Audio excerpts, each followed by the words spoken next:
ভারতের বিএসএফ নিজের হাতে ইট পাটকেল গ্যাস বাংলাদেশের উপর নিরপেক্ষ করে। দেশের মানুষ যে না আছে অস্ত্র মস্ত্র যা আছে ককটেল মকটেল যা আছে সব ন্যস্ত করেন। আমাদের বিজেপির একজনের আঙুল ফেটে গেছে।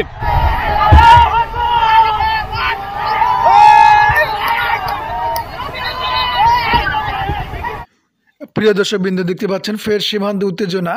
ইতিমধ্যে ভারত থেকে কয়েকজন বাংলাদেশে অনুপ্রবেশের চেষ্টা করেছে। আপনারা চ্যানেলটি অবশ্যই সাবস্ক্রাইব করে দিন।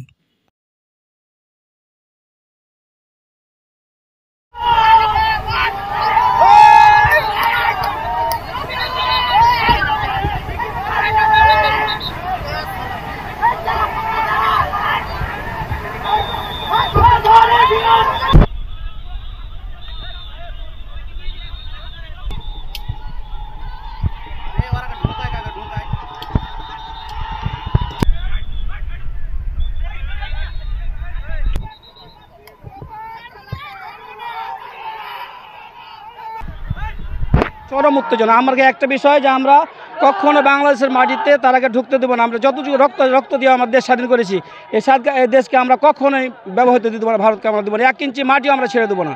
আমাদের রক্ত থাকতে আমরা ছাড়বো না, কখনো ছাড়বো না, ইনশাআল্লাহ। ম্যাজিক হার্বাল টুথপেস্ট দূর করে দুর্গন্ধ সৃষ্টিকারী দাঁতের সমস্যা। ইয়েস, দেখাও তোমার ম্যাজিক। চোকা সীমান্ত এলাকায় 177/1 পিলারের সামনে যে কোনো একটা ঘটনাস্থলে ভারতের পাবলিক বাংলাদেশের পাবলিক একটা জুট ঝামেলা লাগে। সে জুট ঝামেলাকে নিয়ে ভারতের পাবলিক বাংলাদেশে এসে বড়ে বাগান, আম গাছ, ফসল পানি সব কিছু নষ্ট করে দেয়। ভারতের বিএসএফ নিজের হাতে ইট পাটকেল গ্যাস বাংলাদেশের উপর নিরপেক্ষ করে।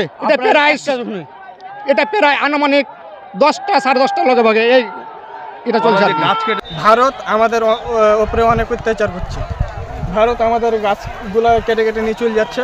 আমাদের কেড়ে যত গালা ছিল সব কেড়ে বিএসএফ আর পাবলিক সব উঠিয়ে নিয়ে চলে গেছে। আজকে আপনার গ্যাস তেল মারছে আমাদের উপরে, আমাদের গ্যাস তেল মেরে আমাদের চোখ মুখ জ্বলিয়ে দিচ্ছে। তার উপরে ভারত